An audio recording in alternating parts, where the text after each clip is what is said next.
കോഴിതൻ കുഞ്ഞിനെ ചിറകടിയിൽ ബാറയ്ക്കും പോലെ, കഴുകതൻ കുഞ്ഞിനെ ചിറകിന്മീതേ വഹിക്കും പോലെ, എണ്ണിയ എണ്ണിയ തീരാത്ത നന്മകൾ, ചൊല്ലിയ തീരാത്ത വൻകൃപകൾ, എണ്ണിയ എണ്ണിയ തീരാത്ത നന്മകൾ, ചൊല്ലിയ തീരാത്ത വൻകൃപകൾ. നന്ദി യേശുവേ, നന്ദി യേശുവേ, നീ ചെയ്ത നന്മകൾ കൊരായിരം നന്ദി.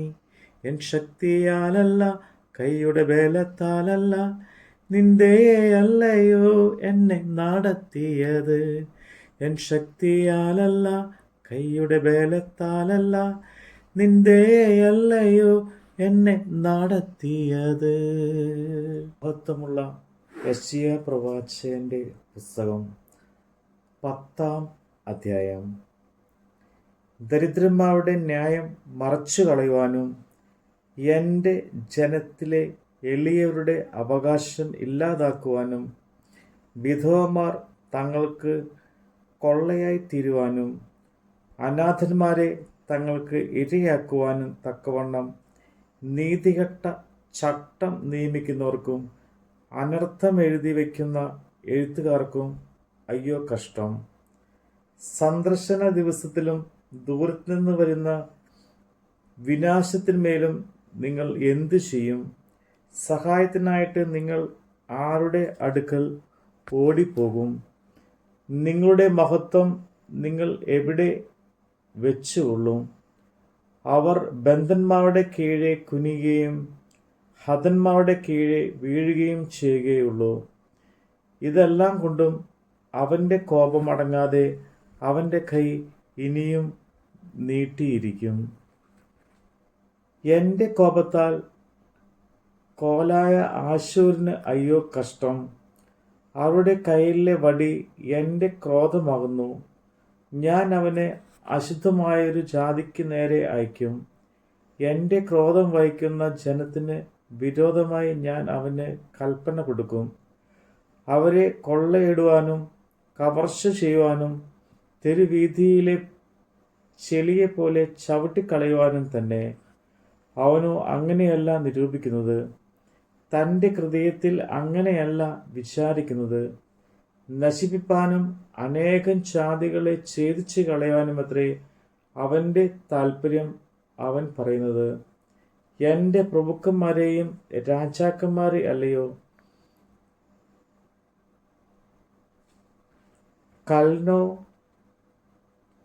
കർക്കിമീശിനെ പോലെ അല്ലയോ? ഹമാത്ത് അർപ്പാദാനെ പോലെ അല്ലയോ? ശമരിയ ദമസ്കിനെ പോലെ അല്ലയോ? യെരുശലേമിലും ശമരിയയിലുമുള്ളവരെക്കാൾ വിശേഷമായ ബിംബങ്ങൾ ഉണ്ടായിരുന്ന മിഥ്യാമൂർത്തികളുടെ രാജ്യങ്ങളെ എൻ്റെ കൈ എത്തിപ്പിടിച്ചിരിക്കെ, ഞാൻ ശമരിയോടും അതിലെ മിഥ്യാമൂർത്തികളോടും ചെയ്തതുപോലെ ഞാൻ യെരുശലേമിനോടും അതിൻ്റെ വിഗ്രഹങ്ങളോടും ചെയ്തില്ലയോ? അതുകൊണ്ട് കർത്താവ് സിയോൻ പർവ്വതത്തിലും യെരുശലേമിലും തൻ്റെ പ്രവൃത്തിയൊക്കെയും തീർത്ത ശേഷം ഞാൻ ആശൂർ രാജാവിൻ്റെ അഹങ്കാരത്തിൻ്റെ ഫലത്തെയും അവൻ്റെ ഉന്നത ഭാവത്തിൻ്റെ മഹിമയെയും സന്ദർശിക്കും. എൻ്റെ കൈകളുടെ ശക്തി കൊണ്ടും എൻ്റെ ജ്ഞാനം കൊണ്ടും ഞാൻ ഇതു ചെയ്തു. ഞാൻ ബുദ്ധിമാൻ. ഞാൻ ജാതിയുടെ അതിരുകളെ മാറ്റുകയും അവരുടെ ഭണ്ഡാരങ്ങളെ കവർന്നു കളയുകയും പരാക്രമിയെപ്പോലെ സിംഹാസനസ്ഥരെ താഴ്ത്തുകയും ചെയ്തിരിക്കുന്നു. എൻ്റെ കൈ ജാതിയുടെ ധനത്തെ ഒരു പക്ഷിക്കോടിനെ പോലെ എത്തിപ്പിടിച്ചു. ഉപേക്ഷിച്ച് കളഞ്ഞ മുട്ടകളെ ശേഖരിക്കുന്ന പോലെ ഞാൻ സർവ്വ ഭൂമിയെയും കൂട്ടിച്ചേർത്തു. ചിറക് അനക്കുകയോ ചുണ്ട് തുറക്കുകയോ ചിലയ്ക്കുകയോ ചെയ്താൽ ചെയ്യുവാൻ ഒന്നും ഉണ്ടായിരുന്നില്ല എന്ന് അവൻ പറയുന്നുവല്ലോ. വെട്ടുന്നവനോട് കോടാലി വമ്പ് പറയുമോ? വലിക്കുന്നവനോട് ഈർച്ചവാൽ വലിപ്പം കാട്ടുകയോ? അതോ പിടിക്കുന്നവനെ വടി പോക്കുന്നത് പോലെയും മരമല്ലാത്തവനെ കോൽ പൊന്തിക്കുന്നത് പോലെയും ആകുന്നു. അതുകൊണ്ട് സൈന്യങ്ങളുടെ യഹോവയായ കർത്താവ് അവൻ്റെ പുഷ്ടന്മാരുടെ ഇടയിൽ ക്ഷയം അയക്കും. അവൻ്റെ മകത്തിന് കീഴെ തീ കത്തും പോലെ ഒന്ന് കത്തും. ഇസ്രയേലിൻ്റെ വെളിച്ചം ഒരു തീയായും അവൻ്റെ പരിശുദ്ധൻ ഒരു ജ്വാലയായും ഇരിക്കും. അത് കത്തി ഒരു ദിവസം കൊണ്ട് അവൻ്റെ മുള്ളും പാറക്കാരെയും ദഹിപ്പിച്ചു കളയും. അവൻ അവൻ്റെ കാട്ടിൻ്റെയും തോട്ടത്തിൻ്റെയും മഹത്വത്തെ ദേഹവുമായി നശിപ്പിക്കും. അതൊരു രോഗി ക്ഷയിച്ചു പോകുന്നത് പോലെ ആയിരിക്കും. അവൻ്റെ കാട്ടിൽ ശേഷിച്ചിരിക്കുന്ന വൃക്ഷങ്ങൾ ചുരുക്കമായിരിക്കും. ഒരു ബാലന് അവയെ എണ്ണി എഴുതാം. അന്നാളിൽ ഇസ്രയേലിൽ ശേഷിച്ചവരും യാക്കോബ് ഗൃഹത്തിലെ രക്ഷിത ഗണവും തങ്ങളെ അടിച്ചവനെ ഇനി ആശ്രയിക്കാതെ ഇസ്രയേലിൻ്റെ പരിശുദ്ധനായ യഹോവയെ പരമാർത്ഥമായി ആശ്രയിക്കും. ഒരു ശേഷിപ്പ് മടങ്ങിവരും. ഷെയാർ യാശൂബ് യാക്കോവിൻ്റെ ശേഷിപ്പ് വീരനാ ദൈവത്തിങ്കിലേക്ക് മടങ്ങിവരും. ഇസ്രയേലെ, നിന്റെ ജനം കടക്കരയിലെ മണൽ പോലെ ആയിരുന്നാലും അതിൽ ഒരു ശേഷിപ്പ് മാത്രം മടങ്ങിവരും. നീതിയെ പ്രവഹിക്കുന്ന ഒരു സംഹാരം നിർണയിക്കപ്പെട്ടിരിക്കുന്നു.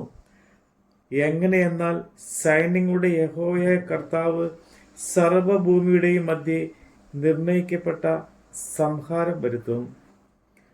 അതുകൊണ്ട് സൈന്യങ്ങളുടെ യഹോവയായ കർത്താവ് ഇപ്രകാരം അരുളിച്ചെയ്യുന്നു: സിയോനിൽ വസിക്കുന്ന എൻ്റെ ജനമേ, ആശൂർ വടികൊണ്ട് നിന്നെ അടിക്കുകയും മിസ്രയീമിലെ വിധത്തിൽ നിന്റെ നേരെ ചുരൽ ഓങ്ങുകയും ചെയ്താലും നീ അവനെ ഭയപ്പെടേണ്ട.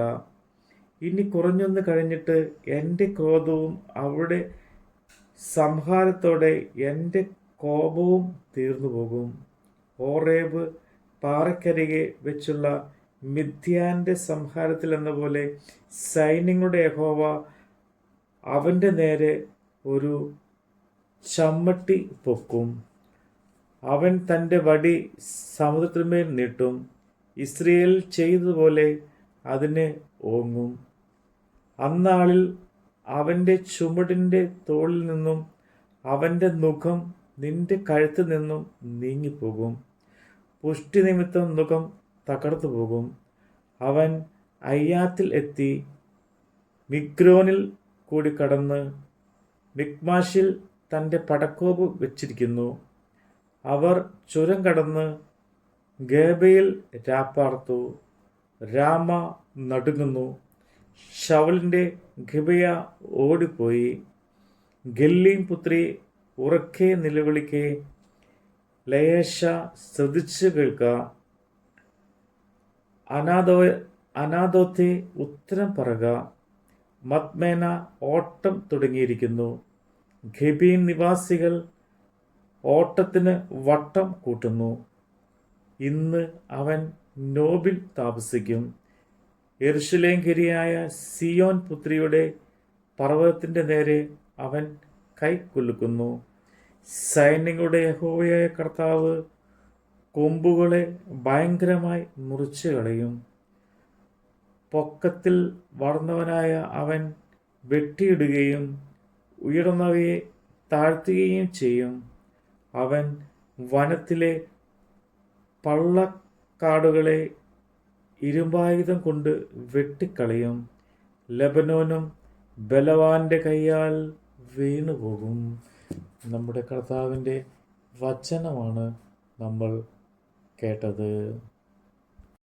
കൂരിരുൾ താഴ്വരയിൽ ഭയം കൂടാതെ എന്നെ നടത്തിയതാ. വൈഷമ്യമേടുകളിൽ കരം പിടിച്ചു എന്നെ നടത്തുന്നതാ. എണ്ണിയ തീരാത്ത നന്മകൾ ചൊല്ലിയ തീരാത്ത വൻകൃപകൾ. നന്ദി യേശുവേ, നന്ദി യേശുവേ, നീ ചെയ്ത നന്മകൾക്കൊരായിരം നന്ദി.